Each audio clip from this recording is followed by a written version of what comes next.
In today's video, I'm going to teach you how to show ruler in WPS Office.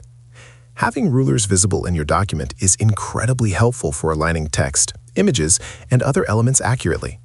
Both horizontal and vertical rulers can make your work look neat and professional, and the process to enable them in WPS Office is very simple.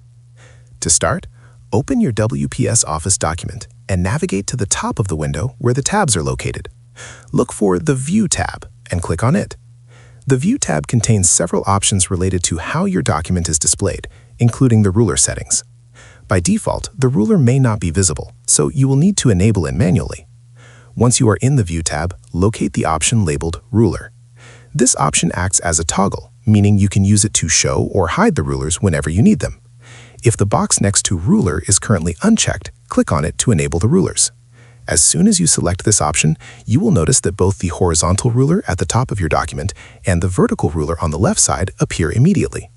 These rulers provide measurements in units like inches or centimeters, depending on your settings, helping you position text boxes, images, and tables precisely.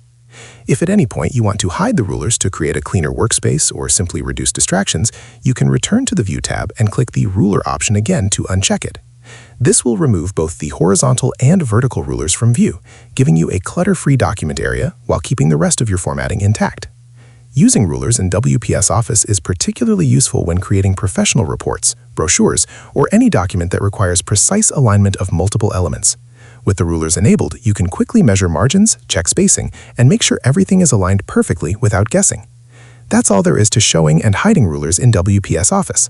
By following these simple steps, you can easily manage your workspace and ensure your documents look polished and well organized. If you found this video helpful, let me know in the comments, give it a like, subscribe to the channel, and don't forget to hit the notification bell so you won't miss any future tutorials. Thanks for watching, and I'll see you in the next video.